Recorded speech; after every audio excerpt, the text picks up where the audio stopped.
नमस्कार साथीहरू।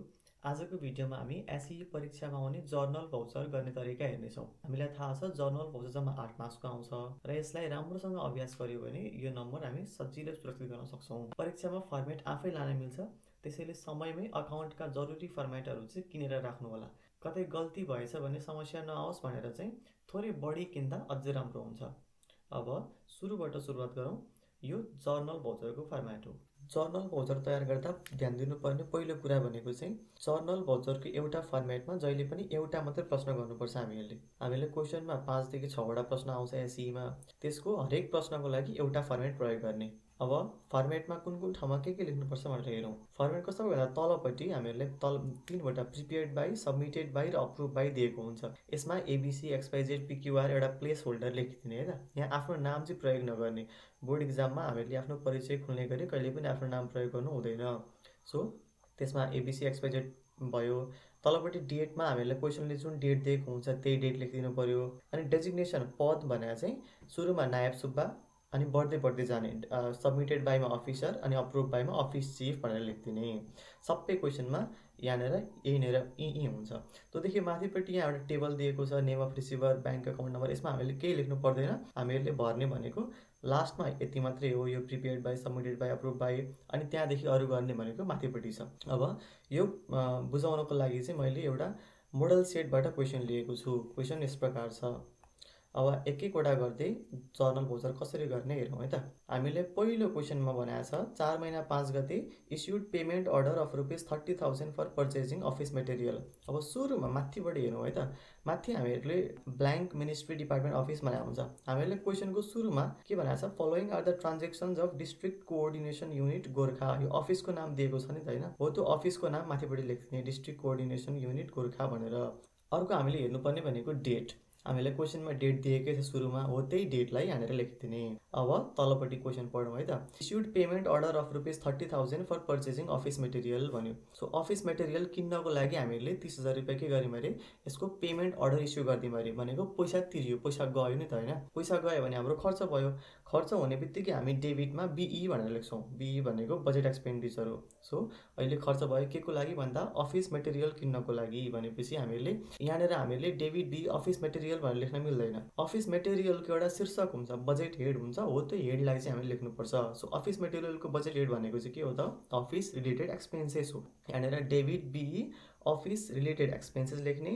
अनि क्रेडिटमा हाम्रो अहिले पैसा गयो नि त होइन, पैसा पेमेन्ट गरेपछि त भनेपछि पैसा गयो भने जहिले पनि डिटिसिओ टिएसए क्रेडिटमा आउँछ। District treasury controller office, treasury single account. यो भनेको चाहिँ हाम्रो सरकारी ब्याङ्क खाता हो। पैसा गयो भने जहिले पनि हामीले यसलाई क्रेडिट गर्नुपर्छ। So debit be office related expenses, credit डिटिसिओ टिएसए, पैसामा 30,000 भइगयो। अनि यतापट्टि यो कोड अनि सब हेड नम्बर लेखा हुन्छ नि यहाँनिर। हामी डेबिट बिई भनेर लेख्छौँ नि, बजेट एक्सपेन्डिचर हो, त्यसको बजेट कोड नम्बर हुन्छ। त्यो बजेट कोड नम्बरलाई चाहिँ हामीले यो कोड नम्बर भन्ने कोलममा लेख्नुपर्छ। अहिलेको यो अफिस रिलेटेड एक्सपेन्सेसको कोड नम्बर चाहिँ 22311 हो। यस्ता कोड नम्बरहरू तपाईँको बुकमा पनि दिएको हुन्छ। त्यहाँ फ्रिक्वेन्टली सोधिरहने खालका कोड नम्बरहरू 4-5 वटा याद गर्ने। के कोड नम्बरहरू चाहिँ हामीलाई लास्टको क्वेसन हुन्छ नि, त्यो स्टेटमेन्ट अफ एक्सपेन्डिचर, त्यो क्वेसनमा पनि दिएको हुन्छ, त्योसँग मिल्न सक्छ। कुनै इक्जाममा सोधिरहने खालका कोड नम्बरहरू चाहिँ याद गरेर जानु होला। त्यति गरिसकेपछि यहाँ तलपट्टि टोटलमा माथिको अमाउन्ट जोडेर लेखिदिने। अहिलेको ठाउँमा त 30,000 भइगयो। अर्को लेख्नुपर्ने भनेको तलपट्टि टोटल अमाउन्ट इन वर्ड्स भने आउँछ, त्यहाँनिर 30,000 रुपिज ओन्ली भनेर वर्डमा लेखिदिने। अनि ब्रिफ डिस्क्रिप्सन अफ ट्रान्जेक्सन भनेर चाहिँ न्यारेसन, बिङ अफिस मेटेरियल पर्चेज, क्वेसनकै कुरालाई एक्सप्लेन गरिदिने। अब जाउँ अर्को नम्बरमा। 4 महिना 12 गते issued payment order of ₹50,000 for payment of house rent to house owner mister Chitrakar. अब तरिका अहिकै हो, माथिपट्टि डेटमा 4 महिना 12 गते लेखिदिने। अब हामीले अहिले पनि पेमेन्ट अर्डर इस्यु गरे भने चाहिँ पैसा तिरेको हो भने डेबिटमा के आउँछ, डेबिट बिई भनेर आउँछ। अब हामीले के को लागि तिरे हो त, हाउस रेन्ट तिरे हो। हाउस रेन्टको बजेट हेड चाहिँ हाउस रेन्ट नै भनेर आउँछ। So debit बिई house rent. अनि क्रेडिटमा अहिले पनि पैसा गयो भने क्रेडिट डिटिसिओ टिएसए। पैसामा 50,000 टोटल पनि 50,000 भयो। Narration being house rent paid to mister Chitrakar. अनि यसको कोड नम्बर चाहिँ 28142 भनेर छ है त। यो एकदम सजिलो छ। अब अर्को गमा advance given to section officer missus Rajani Silwal ₹25,000 for the purpose of travelling expenses भन्यो। हामीले अहिले एडभान्स दियौँ। एडभान्स दिँदाखेरि जहिले पनि हामीले जसलाई एडभान्स दिएको हो नि त्यो मान्छेको नाम डेबिटमा आउँछ, अनि पछि एडभान्स क्लियर गर्दाखेरि चाहिँ त्यो मान्छेको नाम कतापट्टि आउँछ, क्रेडिटमा आउँछ। अहिले हामीले एडभान्स दिएको हो भनेपछि डेबिटमा एसओ भनेको section officer missus Rajani Silwal, अनि तलपट्टि एडभान्स फर ट्राभलिङ एक्सपेन्सेस भनेर लेखिदिने। अनि क्रेडिटमा अहिले एडभान्स दिएको भए पनि हाम्रो पैसा त गयो नि त, पैसा जाने बित्तिकै हाम्रो क्रेडिटमा के हुन्छ, डिटिसिओ टिएससी भनेर लेखिदिनु पऱ्यो। अहिले हाम्रो केही पनि पैसा खर्च भएको छैन, बिई आएकै छैन यहाँनिर भनेपछि हामीले यहाँ कोड नम्बर लेखिरहनु परेन। यतापट्टि डेबिटमा अहिले त्यही पैसा 25,000 लेखिदिने, टोटलमा पनि त्यही भयो। अनि न्यारेसनमा being advance given to section officer Rajani Silwal for travelling expenses भनेर लेखिदिने। यो प्रश्न पनि सकियो। अब अर्कोमा जाउँ, घ नम्बरमा। यसमा चाहिँ स्यालेरीको बारेमा आएको छ है त। 4 महिना 25 गते issued payment order for employees remuneration of rupees 4,40,000 including provident fund as per rule after deducting income tax rupees 3,000 and citizen investment trust rupees 10,000 for the month of श्रावण भनेको। यहाँ हामीले के भनेको छ, इम्प्लोइको रेम्युनरेसन बाँडेको भनेको स्यालेरी बाँडियो अरे। टोटल स्यालेरी कति रहेछ, 4,40,000। यसमा ब्र्याकेटमा के भनेको छ त, इन्क्लुडिङ प्रोभिडेन्ट फन्ड भनेको यसमा प्रोभिडेन्ट फन्ड जोडिएको छ। यो 4,40,000 भित्र के मिलेको छ, प्रोभिडेन्ट फन्ड पनि यही भित्र छ, अनि हामीले त्यसलाई घटाउनु पर्ने छ। अहिले प्रोभिडेन्ट फन्डलाई पनि घटाउने, इन्कम ट्याक्सलाई पनि घटाउने, यो सिआइटी सिटिजन इन्भेस्टमेन्ट ट्रस्टलाई पनि घटाउने, अनि बाँकी रहेको अमाउन्ट चाहिँ स्यालेरीको रूपमा बाँडियो भनेर भनेको छ नि त होइन। हामीले यहाँ प्रोभिडेन्ट फन्ड कति भनेर दिएको छैन, दिएको भए चाहिँ डाइरेक्टली थाहा भइहाल्थ्यो, केही हिसाब गर्नु पर्दैन थियो हामीले। अहिले चाहिँ प्रोभिडेन्ट फन्ड नभएको कारणले गर्दाखेरि चाहिँ हामीले पहिला प्रोभिडेन्ट फन्ड कति हो थाहा पाउनुपर्छ। त्यसको लागि यहाँ थोरै हेरौँ है त। सुरुमा हामीले प्रोभिडेन्ट फन्डको बारेमा बुझ्नुपर्छ। प्रोभिडेन्ट फन्ड जहिले पनि बेसिक स्यालेरीको 10% काटिन्छ है त। सो हाम्रो बेसिक स्यालेरी 100% हो भने प्रोभिडेन्ट फन्ड कति हो त, त्यसको 10% हो।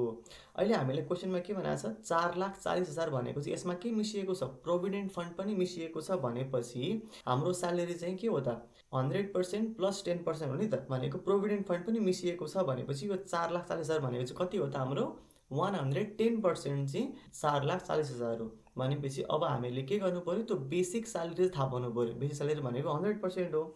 सो हामीले 110% बराबर कति छ, 4,40,000 छ भनेपछि 100% निकाल्दा त के गर्नु पऱ्यो, हामीले 4,40,000 डिभाइड बाई 110 इन्टु 100 गर्दाखेरि हाम्रो बेसिक स्यालेरी कति आयो, 4 लाख रुपिज आयो। सो हाम्रो बेसिक स्यालेरी 4 लाख रुपियाँ रहेछ। अब अघि हामीले क्वेसनमा के भनेको थियो, प्रोभिडेन्ट फन्ड सहितको स्यालेरी भनेको चाहिँ 4,40,000 भयो। अहिले भर्खर हामीले निकालेको बेसिक स्यालेरी भनेको त प्रोभिडेन्ट फन्डदेखि बाहेकको स्यालेरी हो नि त, 4 लाख रुपियाँ भनेपछि हाम्रो प्रोभिडेन्ट फन्ड चाहिँ कति भयो त, 40,000 रुपिज भयो। यति चाहिँ हाम्रो कन्ट्रिब्युसन हो यो। अनि प्रोभिडेन्ट फन्डको बारेमा अर्को कुरा भनेको, प्रोभिडेन्ट फन्ड काट्दाखेरि 10% हाम्रो स्यालेरीबाट काटिन्छ, अनि त्यही 10% फेरि सरकारले थपिदिन्छ हो कि। सो टोटल प्रोभिडेन्ट फन्ड कति भयो त, 40,000 हाम्रो स्यालेरीबाट काटियो, अनि अर्को 40,000 सरकारले थपिदियो भनेपछि हाम्रो जम्मा प्रोभिडेन्ट फन्ड कति हुने भयो त, 80,000 हुने भयो हो कि। सो हामीले के निकाल्यौँ त, टोटल प्रोभिडेन्ट फन्ड भनेको 80,000 रुपिज रहेछ। अब यति गरिसकेपछि हामी क्वेसनतिर जाउँ है त। यस्तो स्यालेरी बाँडेको क्वेसनमा चाहिँ जहिले पनि डेबिटमा हाम्रो खर्च के हो त, जम्मा खर्च भनेको त इम्प्लोइ रेम्युनरेसन मात्रै हो नि त, भनेको त्यो खर्चलाई डेबिटमा हाल्दैन। डेबिट बिई इम्प्लोइ रेम्युनरेसन जम्मा कति, 4,40,000।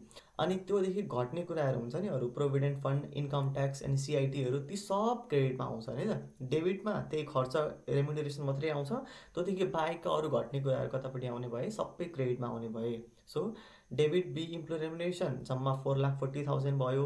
क्रेडिट प्रोभिडेन्ट फन्ड अघि भर्खर हामीले निकालेको 80,000 हुने भयो। क्रेडिट इन्कम ट्याक्स हामीले क्वेसनमै दिएको छ 3,000। क्रेडिट सिटिजन इन्भेस्टमेन्ट ट्रस्ट हामीले क्वेसनमै दिएको छ 10,000। अनि लास्टमा सबै घटाइवरी हामीहरूको पैसा गएको चाहिँ के हो त, क्रेडिट डिटिसिओ टिएस। यति चाहिँ हाम्रो पैसा गयो।